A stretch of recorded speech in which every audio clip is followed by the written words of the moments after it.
웰치라고 하는 이름의 포도주스는 세계적으로 유명합니다. 이 포도주스는 웰치라는 사람이 만들어낸 것인데, 원래 이분은 기독교인으로서 아프리카에 선교사로 가려고 하였습니다. 그런데 자기 아내가 몸이 너무 약해서 도저히 아프리카 기후에 견딜 수 없다는 사실을 깨닫고 아프리카에 선교사로 가려는 것을 포기하고 말았습니다. 그러나 그는 비록 내가 내 몸으로 선교사로 가지는 못하지만 돈을 벌어서 선교 사역을 도와야 하겠다, 이렇게 결심을 했어요. 그의 아버지는 원래 치과 의사로 개업을 하고 있었는데 부업으로 성찬식 포도주를 만드는 일을 하고 있었다 그럽니다.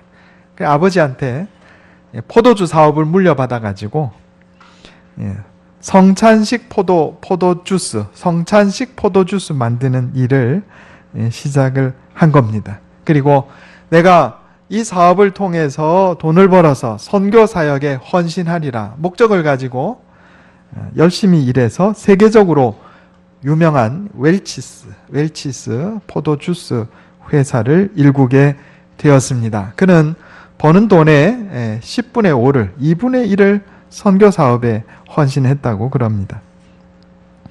빅터 프랭클이라고 하는 정신과 의사는 2차 대전 당시 자신이 나치의 포로 수용소에 갇혔던 경험을 책으로 써내서 세계적인 베스트셀러 작가가 되었습니다. 그는 그 책에서 자신의 경험을 통해서 얻은 지혜로 이런 말을 했습니다. 왜 사는지를 아는 사람은 어떤 고난도 이겨낼 수 있다. 왜 사는지 아는 사람은 어떤 고난도 이겨낼 수 있다. 우리 인생의 최대 사건이라 한다면 예수 그리스도를 믿고 구원받은 사건이라 할 수 있겠습니다. 그런데 여기에 한 가지를 더 한다면 내가 세상에서 꼭 해야 할 일이 무엇인지 발견하는 사건, 곧 사명을 발견하는 사건이라 이렇게 얘기할 수가 있겠습니다. 사명이라는 말은 맡겨진 임무라는 뜻이죠. 그런데 우리 그리스도인에게 사명이란 하나님께서 하늘이 내게 맡겨준 일이다, 이렇게 얘기할 수가 있겠습니다. 어떤 사람의 인생의 성공과 실패는 환경이나 다른 사람에 의해서 결정된다기보다는 이 사람이 사명을 뚜렷하게 깨닫고 그 사명을 이루고 사는 삶을 사느냐, 아니면 사명 없이 마치 풍랑 속에, 풍랑이는 바다 속에 지도도 없고 나침반도 없이 그저 떠도는 배에 불과한 그런 인생을 사느냐 하는 것은 이 사명을 깨닫고 사명을 이루기 위해 사느냐, 그렇지 않느냐, 여기 달려있다 해도 과언이 아니라 하는 것입니다. 오늘 우리에게 주시는 하나님의 말씀에는 사도 바울이 자신의 인생의 사명에 대해 고백하는 내용이 기록이 되어 있습니다. 사도 바울은 당시에 지중해 유럽 세계를 돌아다니며 복음을 전했습니다. 그리고 이 복음을 전하는 것이 자신의 사명이라고 고백하고 있습니다. 오늘 본문 말씀에 따르면 사도 바울은 예루살렘으로 돌아가려 하고 있었습니다. 그런데 예루살렘에 가면 환난과 핍박이 기다리고 있었어요. 사도 바울을 잡아서 죽이려는 사람들이 예루살렘에 있었단 말입니다. 그러나 많은 사람들이 사도 바울이 예루살렘으로 돌아가려는 것을 만류했음에도 불구하고 사도 바울은 오늘 24절 말씀에 이렇게 고백합니다. 내가 달려갈 길과 주 예수께 받은 사명, 곧 하나님의 은혜의 복음을 증언하는 일을 마치려 하면은 나의 생명조차 조금도 귀한 것으로 여기지 아니하노라. 아멘. 내가 사명이 있기 때문에 비록 목숨의 위협을 받을지라도 나는 예루살렘으로 가야겠다, 이렇게 고백하는 거예요. 그리고 실제로 사도 바울은 예루살렘에 올라갑니다. 거기서 체포되어 로마로 압송됩니다. 로마의 감옥에 갇혔다가 또 잠시 풀려났다가 다시 로마의 네로 황제 시절에 다시 체포되어 사도 바울은 사형당하고 맙니다. 역사학자였던 아놀드 토인비는 바울을 태우고 유럽으로 가던 그 배는 바로 유럽의 문화와 문명을 싣고 가는 배였다. 이렇게 그의 책에 썼습니다. 사명을 깨달은 한 사람의 인생이 지중해 세계 유럽 전체의 역사를 바꾸는 놀라운 일을 했던 것입니다. 하나님께서 이 세상에 만드신 모든 만물에는 다 의미가 있고 목적이 있습니다. 사람은 더 말할 나위가 없겠지요. 하나님께서 아담과 하와를 창조하실 때 그들에게 주신 사명이 창세기 1장에 나와요. 뭐라고 나오냐면 생육하고 번성하여 땅에 충만하라. 땅을 정복하라. 바다의 물고기와 하늘의 새와 땅에 움직이는 모든 생물을 다스리라. 이게 인류에게 주신 사명입니다. 인류 전체에 주신 사명 뭐예요? 생육하고 번성하고 하나님께서 주신 피조 세계를 보살피는 것. 이 인류에게 주신 사명이에요. 하나님께서 민족에게 주신 사명도 있어요. 출애굽기 19장에 보면 하나님께서 이스라엘 백성들을 향해서 너희는 내게 대하여 제사장 나라가 되며 거룩한 백성이 되리라 그랬어요. 이건 이스라엘 민족이 하나님과 세상을 중보하는 중보의 민족으로 살아야 된다. 이렇게 말씀하신 겁니다. 이스라엘 백성이 이 사명을 잘 감당하지 못했을 때 이 사명이 아브라함의 영적인 자손인 그리스도인들에게로 상속되었습니다. 그래서 마태복음 28장에 보면 우리 주님 예수님께서 너희는 가서 모든 민족을 제자로 삼아 아버지와 아들과 성령의 이름으로 세례를 베풀고 내가 너희에게 분부한 모든 것을 가르쳐 지키게 하라.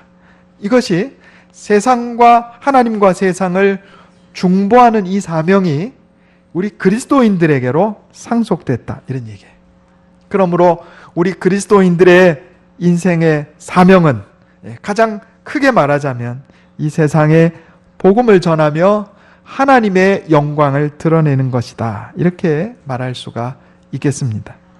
그러면 모든 그리스도인이 목사나 선교사가 되어야 하는가? 그건 아니죠. 제가 금방 말씀드린 것처럼 웰치라는 사람은 자기가 아프리카에 직접 선교사로 나갈 수 없음을 깨닫고 사업을 했어요. 그리고 그 사업을 통해서 하나님께 영광 돌리고 선교 사업을 돕고 인류의 삶을 풍성하게 하는, 먹거리를 풍성하게 하는 자신의 사명을 감당했다. 이런 얘기입니다. 하나님께서 우리 각 사람에게 주신 사명이 따로 있어요.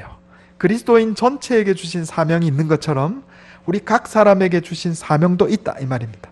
그럼 그거를 어떻게 찾을 것인가? 그걸 오늘 한번 살펴보려고 합니다. 하나님께서 내게 주신 사명이 무엇인가? 첫째로 지금 내가 하고 있는 일이 나의 사명입니다. 따라해 보겠습니다. 지금 하는 일이 나의 사명입니다. 여러분, 사명이라고 그러면 태어나서 죽을 때까지 한 가지 절대로 변하지 않는 어떤 그런 일이라고 생각할 필요는 없습니다. 하나님께서 그때 우리의 인생의 상황과 그 시기에 맞게 사명을 주신다. 이런 얘기입니다. 예를 들어서 설명해 볼까요? 우리 창세기에 보면 요셉이라는 인물이 나옵니다. 그죠? 그는 형제들의 미움을 사서 이집트의 노예로 팔려갔어요. 보디발이라고 하는 사람의 집에서 노예로 살았습니다. 그런데 여러분, 요셉은요, 그 노예의 일을 자기의 사명으로 삼고 잘 감당했어요. 노예로 살던 요셉에게 있어서의 사명은 보디발의 집을 잘 섬기는 거였다. 이 말입니다. 그 다음에 요셉은 보디발의 아내의 유혹을 물리쳤다가 모함을 받아서 감옥에 들어갔어요. 감옥에 가서 뭐 했나요? 감옥의 간수가 요셉을 잘 봐서 자신의 일을 도와달라 하니까 요셉은요, 감옥의 간수를 돕는 일을 했어요. 요셉이 감옥에 갇혀 있었을 때에는 그의 사명은 감옥의 간수를 잘 도와서 감옥 일을 감당하는 것이었습니다. 그리고 나서 하나님께서 요셉을 높이 들어서 이집트의 총리로 세우셨습니다. 그때 요셉의 사명은 무엇이었어요? 당시 중동 세계 전체에 큰 기근이 들었을 때, 많은 사람들이 굶어 죽게 되었을 때 요셉은 미리 곡식 창고를 지어서 그 많은 사람들을 먹여 살리는 자신의 사명을 감당했어요. 요셉의 사명은 시시각각으로 바뀌었지만 그러나 하나님의 그의 순간순간마다 자신에게 주어진 사명을 잘 감당했을 때 하나님께서 주신 원대한 뜻을 이룰 수 있었다, 이런 얘기입니다. 결국 요셉을 통해서 당시 중동 지역의 사람들이 기근에서 구원받은 것뿐만 아니라 이스라엘 백성들이 하나의 큰 민족을 이루고 결국 가나안 땅으로 가게 되는 계기가 요셉으로 인해서 세워졌다, 이런 얘기입니다. 그러므로 여러분, 지금 내가 하는 일이 비록 보잘것없이 보일지 몰라도, 별것 아닌 것처럼 보일지 몰라도 그렇게 생각해서는 안 된다, 이런 얘기입니다. 지금 내게 주어진 일, 지금 이 상황에서 내가 하고 있는 그 일은 하나님이 지금 이 순간 내게 주신 사명임을 깨닫고 사명을 감당하시기 바랍니다.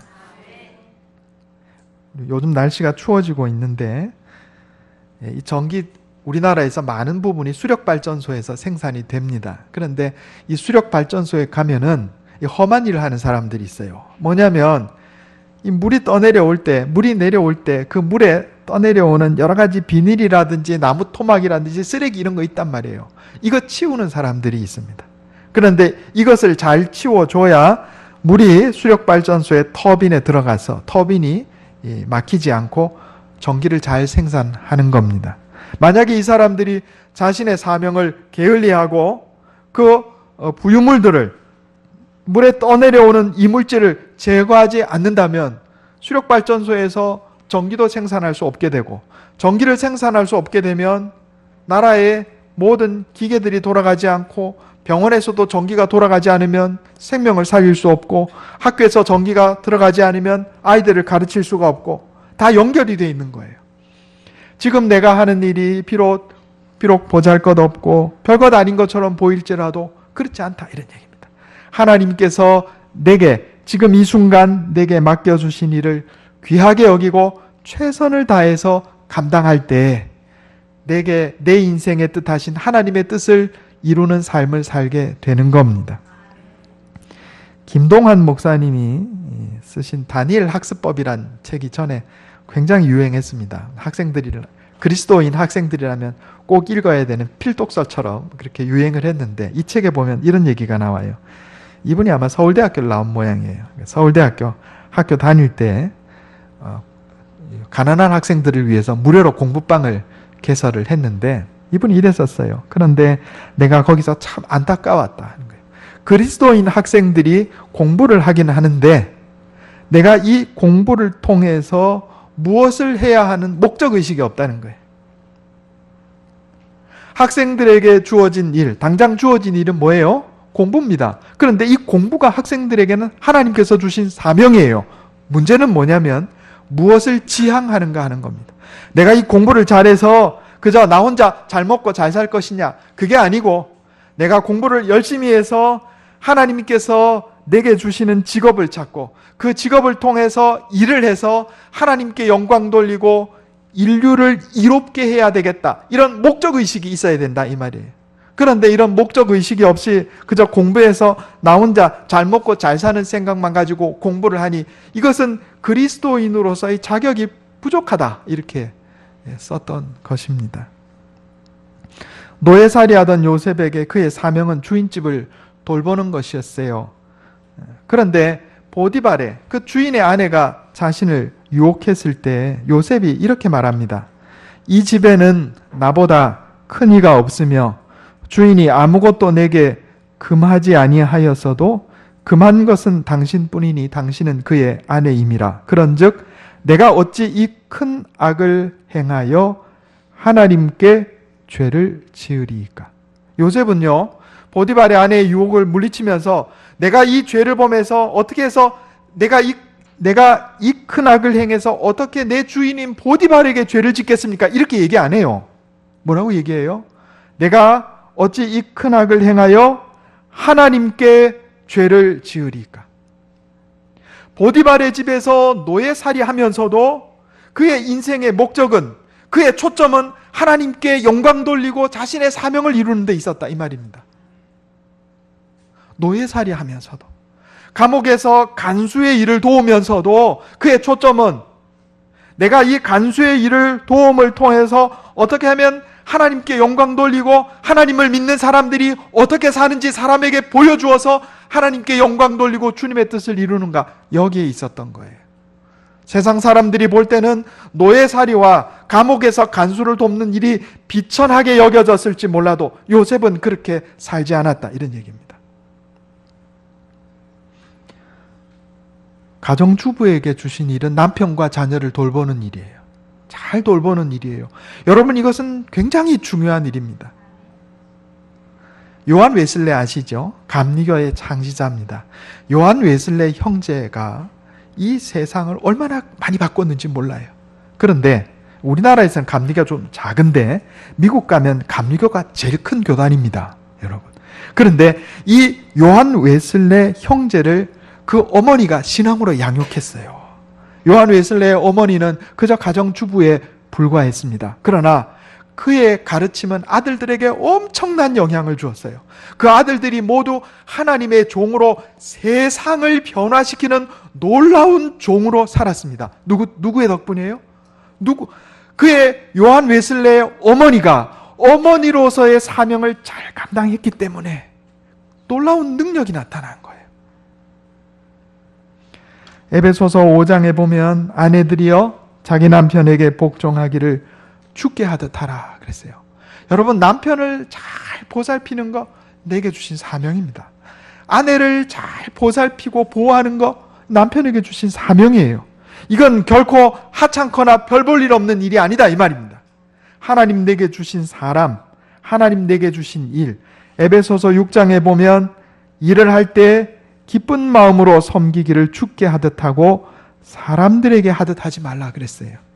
골로새서 3장에 무슨 일을 하든지 마음을 다하여 죽게 하듯 하고 사람에게 하듯 하지 말라 그랬습니다.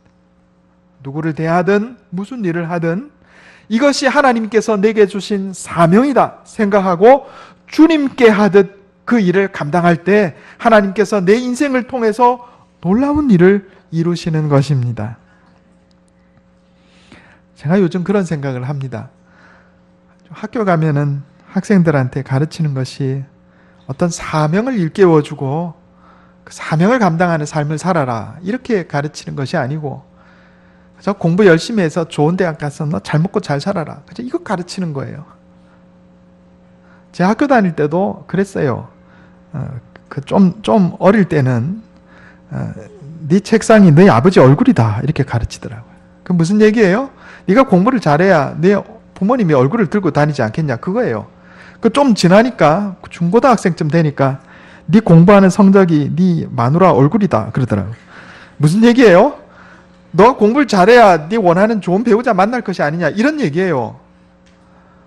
참 비참한 세상에 사는 겁니다. 차라리 군사 독재 시절이긴 하지만 우리 옛날에 국민교육 헌장이라는 걸 배웠어요. 어떻게 시작합니까? 나는 민족 중흥의 역사적 사명을 띠고 이 땅에 태어났다. 차라리 그게 나아요. 네 혼자 잘 먹고 잘 살고 네 혼자 출세해라, 이것보다는 그래도 뭔가 좀 말이에요.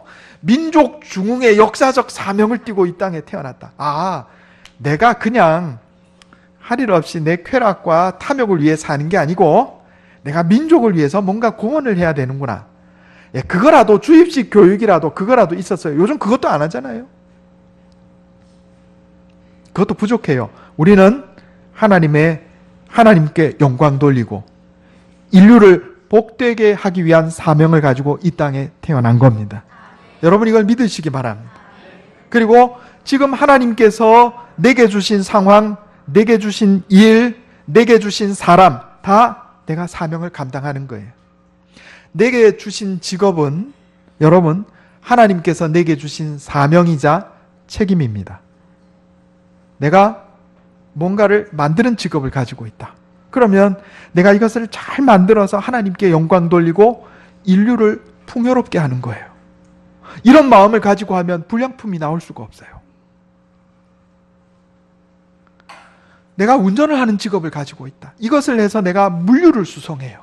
내가 이 일을 통하여 하나님께 영광 돌리고 사람들을 풍요롭게 하는 것이다. 이 사명을 가지고 사는 거예요. 제가 이 지구의 넓은 우주의 작은 지구별의 작은 나라 대한민국의 부산이란 도시에 우리 구남교에서 목회하고 있지만 내가 하나님의 말씀을 성도들에게 잘 전해서 하나님께 영광 돌리고 성도들의 영적인 삶을 풍요롭게 하는 것이 하나님 내게 주신 사명인 거예요. 하나님께서 내게 교회 직분도 주셨어요. 이것은 이 교회의 직분은 하나님 내게 주신 사명이에요. 이건 무슨 인기 투표에서 땄다 이렇게 생각하시면 큰일 납니다. 그렇지 않아요. 두 번째로 제일 잘하는 일이 나의 사명입니다. 따라해 보겠습니다. 제일 잘하는 일이 나의 사명입니다. 하나님께서 내게 주신 사명이 있어요. 재능이 있어요. 재능. 그 재능과 관련된 일을 하는 것이 내게 사명이다. 이런 얘기입니다. 출애굽기 36장에 보면 브살렐과 오홀리압이라는 사람이 등장합니다. 모세와 아론만 등장하는 게 아니고 브살렐과 오홀리압이 등장하는데 이 사람은 뭐냐면 그러니까 요즘 말로 하면 이 공예품 만드는 장인이에요. 장인. 그런데 하나님께서 이들에게 성령을 주시고 지혜와 총명을 주시고 재능을 주셔서 성막을 만들게 하셨다. 이런 얘기입니다. 모세도 할 수 없고 아론도 할 수 없는 일이지만 브살렐과 오홀리압은 이 일을 하는 겁니다. 제가 전에도 말씀드렸듯이 성경에서 지혜로운 자 이렇게 얘기할 때는 인문학적 지식이 많은 사람을 지혜롭다고만 얘기하지 않습니다. 성경에는요, 기술이 좋은 사람도 지혜로운 자 이렇게 돼 있어요. 우리나라가 과거로부터 이 기술이 있는 사람을 천시하는 문화를 가지고 있었는데 성경은 그렇지 않아요. 지혜자 하면 이 안에 말 잘하는 사람, 학식이 높은 사람만 들어가는 게 아니고 기술이 좋은 사람도 이 안에 같이 들어가요. 같이 언급된다. 이런 얘기입니다. 1952년에 이스라엘 국회는 세계적인 석학인 아인슈타인에게 와이즈만 이스라엘 대통령을 뒤를 이어서 이스라엘의 대통령이 되어줄 것을 요청하였습니다. 아인슈타인이 이 요청을 거절하면서 이렇게 말했습니다. 대통령을 할 만한 인물은 많이 있는데 물리학을 가르칠 학자는 별로 없어요. 이렇게 얘기했다고 그래요. 아인슈타인이 제일 잘하는 게 뭐예요? 물리학이에요. 그러니까 자기는 자기가 제일 잘하는 거 하겠다 이런 얘기입니다. 이스라엘의 수상 벤구리온이라는 사람도 어느 날 수상직을 사임하게 됐을 때 기자들이 왜 수상직을 연장해서 할 생각을 하지 않습니까? 그러니까 그가 대답하기를 내가 속한 키부츠 농장에 일할 일꾼이 부족합니다. 수상은 할 사람이 많이 있는데 땅콩 농사는 아무나 짓는 게 아니에요. 이렇게 대답했다 그래.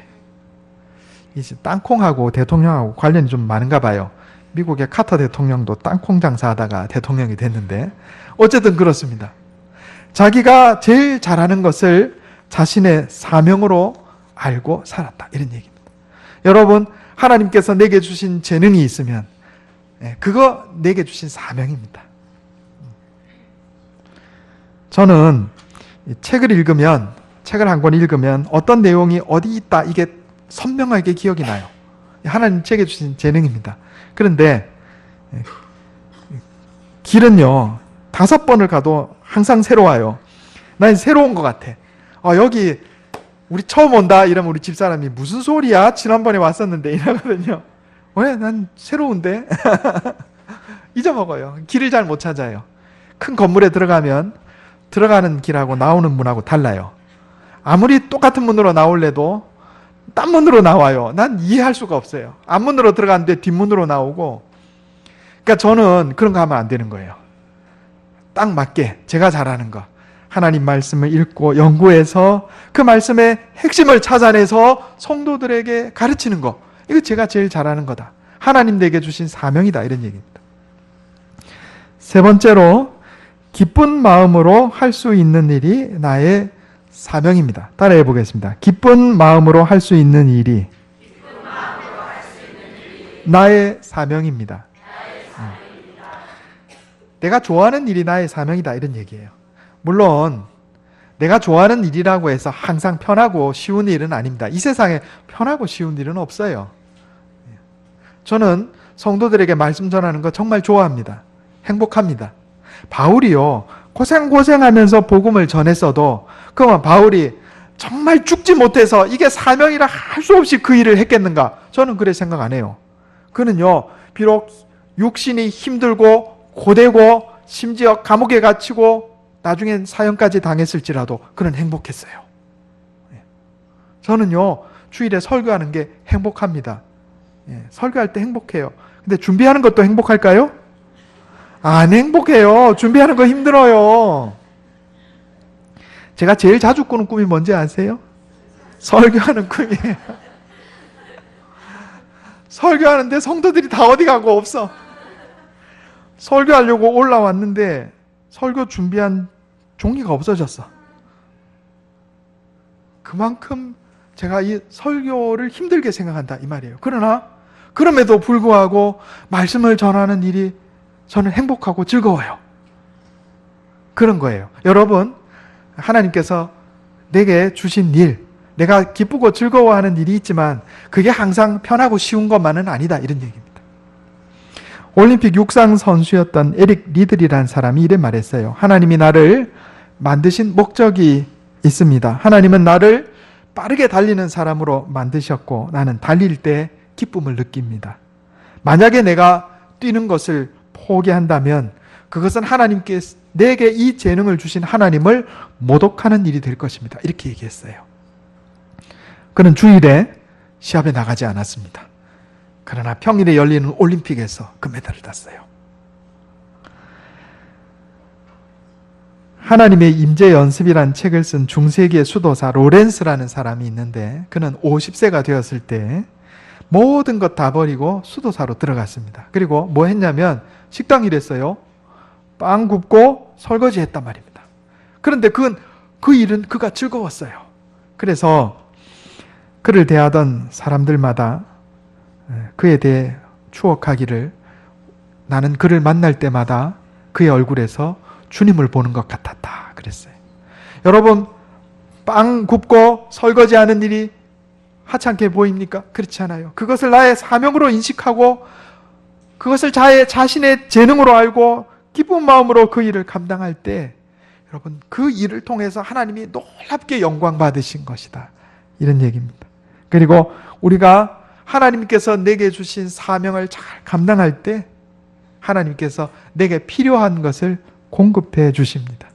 마태복음 6장 33절에 너희는 먼저 하나님의 나라와 그 일을 구하라. 그리하면 너희에게 필요한 것을 너희에게 더하시리라. 이렇게 말씀하셨어요. 먹는 거, 입는 거 더해 주신다 그랬단 말이에요. 돈 쫓아가는 삶 살지 말고 명예나 권력 쫓아가는 삶 살지 말고 여러분 그거 비참한 거예요. 왜 이렇게 비참하게 살아요? 하나님 내게 주신 사명이 무엇인지 깨닫고 그 사명 쫓아가는 삶을 살면 내게 필요한 것이면 돈이든 권력이든 명예든 하나님이 주신단 말이에요. 우리가 이걸 알아야 됩니다. 성경을 살펴보면 하나님께서 어리석은 사람, 약한 사람, 멸시받는 사람, 부족한 사람을 들어서 쓰신 것을 알 수가 있어요. 그러니까 여러분, 내가 늦었다고 생각할 일이 아니에요. 모세는 80세에 부름받았어요. 아브라함은 75세에 부름받았어요. 모세는 80세에 부름받았어요. 요셉은 노예살이 할 때 부름받았어요. 그죠? 또 다윗은 아주 나이 어린 목동일 때 부름받았어요. 다니엘은 포로 생활하다가 나라 잃은 포로민으로 살다가 부름받았어요. 여러분, 늦었다고 부족하다고 낙심할 것이 아니다. 이런 얘기입니다. 내가 나이 많다고 내게 주신 사명 찾는 일을 포기한다. 그거 아니에요. 지금 내가 하는 일이 무엇인지 살펴보세요. 그리고 내가 지금 잘하는 게 뭔지 살펴보세요. 그게 비록 작은 것 같아도 하나님께서 이 일을 통해서 당신의 놀라운 일을 이루십니다. 여러분 이걸 믿으시기 바랍니다. 중요한 것은 어리석고 악하고 약했던 과거와 단절하고 하나님의 이끄심을 따라 나아가는 거예요. 창세기 12장에 보면 하나님이 아브라함 75세 된 아브라함을 부르시면서 너는 너의 고향과 친척과 아버지의 집을 떠나라. 그리고 내가 너에게 보여줄 땅으로 가라. 이래 말씀하셨어요. 떠나는 게 먼저예요. 지금까지 내가 의지하고 믿고 살던 거 떠나라 이런 얘기예요. 요즘 새벽에 이사야서를 함께 묵상하고 있는데 이사야 52장에 보면 너희는 떠날지어다 떠날지어다 거기서 나오고 부정한 것을 만지지 말지어다 그랬어요. 바벨론 포로 생활하던 이스라엘 백성들에게 먼저 하나님께서 명령하신 것이 떠나라예요. 떠나라. 내가 나이 많아 늦었다고 생각하든 내 자질이 부족하다고 생각하든 그거 신경 쓰지 말고 너가 지금까지 믿고 의지하던 세상 것들 떠나라. 너가 가지고 있던 악한 습관과 못된 삶을 떠나라. 그리고 하나님께서 내게 주시는 새로운 인생의 길을 걸어가라. 이렇게 우리에게 말씀하고 계십니다. 미국에서 토크쇼의 여왕이라고 불리는 오프라 윈프리, 제가 몇 번 말씀드렸는데 그는 참 불행한 과거를 가지고 있는 여인입니다. 사생아로 태어났어요. 9살 때 삼촌에게 성폭행 당했습니다. 그런 일들이 비일비재하게 일어났어요. 14살에 임신해서 아이를 낳았는데 몇 달 만에 아이가 죽었어요. 마약에 빠진 적도 있고 비만으로 고통당한 적도 있습니다. 그런데 그가 하나님 말씀을 읽으며 모세를 자신의 모델로 삼고 하나님께서 자신에게 주신 사명을 깨닫고 살기 시작할 때부터 그의 인생이 바뀌었어요. 전 세계에 가장 큰 미국에 큰 영향을 미치는 100명, 미국을 움직이는 가장 영향력 있는 100명 중에 한 명, 오프라 윈프리예요. 그리고 하나님께서 그에게 물질도 채워주셨어요. 갑부가 됐다 이 말입니다. 하나님께서는 우리를 세상에 그냥 무작정 내보내신 것이 아닙니다. 하나님 내게 생명을 주신 목적이 있어요. 내게 인생을 허락하신 목적이 있다 이 말입니다. 그걸 우리가 사명이라고 부릅니다. 사명을 깨닫지 못한 인생은 방향을 잃고 망망대해를 떠도는 배와 같아요. 인생이 비참하다 이런 얘기입니다. 지금 내가 하고 있는 일이 하나님께서 지금 내게 주신 내 인생의 사명입니다. 하나님 내게 주신 재능이 그 재능을 통해 하는 일이 하나님 내게 주신 사명입니다. 그리고 내가 그 일을 할 때 기쁘고 즐거운 것이 하나님 내게 주신 사명입니다. 여러분 마태복음 24장에 보면 충성되고 지혜 있는 종이 되어 주인에게 그 집 사람들을 맡아 때를 따라 양식을 나눠줄 자가 누구냐? 주인이 올 때 그 종이 이렇게 하는 것을 보면 그 종이 복이 있으리로다 그랬습니다. 하나님 내게 주신 사명을 깨닫고 충성되고 지혜 있는 종이 되어 하나님께 영광을 돌리고 인류를 풍요롭게 하고 인류에 기여하고 하나님 내게 주시는 풍성한 복과 은혜를 누리는 삶을 살아가는 저와 여러분 되시기를 예수님의 이름으로 축원합니다. 기도하겠습니다. 하나님, 사명을 이루는 삶을 살기 원합니다. 하나님 내게 주신 사명을 발견하고 그 사명을 이루는 삶을 살게 해 주시옵소서. 지금 내가 하고 있는 일이 하나님 내게 주신 사명임을 깨닫게 해주시니 감사합니다. 하나님께 영광 돌리고 이웃을 사랑하는 목적을 가지고 내게 주신 일을 최선을 다해 이루게 해 주시옵소서. 다른 사람을 가르치는 자면 그 일을 통해 하나님께 영광 돌리고 다른 일을 이롭게 하며 또 상업에 종사하는 일하면 그 일을 통해 하나님께 영광 돌리고 인류를 풍요롭게 하며 이 사명을 통해 하나님의 뜻을 이루게 해 주옵소서. 내가 제일 잘하는 일이 나의 사명임을 깨닫게 해 주셨사오니 재능을 발견하고 그 일에 헌신케 해 주옵소서. 내게 주신 일을 기뻐하며 기쁨으로 사명을 감당하게 해 주옵소서. 늦었다고 부족하다고 낙심하거나 좌절하지 말고 내게 주신 사명을 찾아 그 사명을 이루는 삶을 살아 마지막 날 주님 앞에 섰을 때 칭찬받고 상받는 주의 백성들 다 되게 해 주시옵소서. 우리 주 예수님의 이름으로 간절히 기도하옵나이다. 아멘.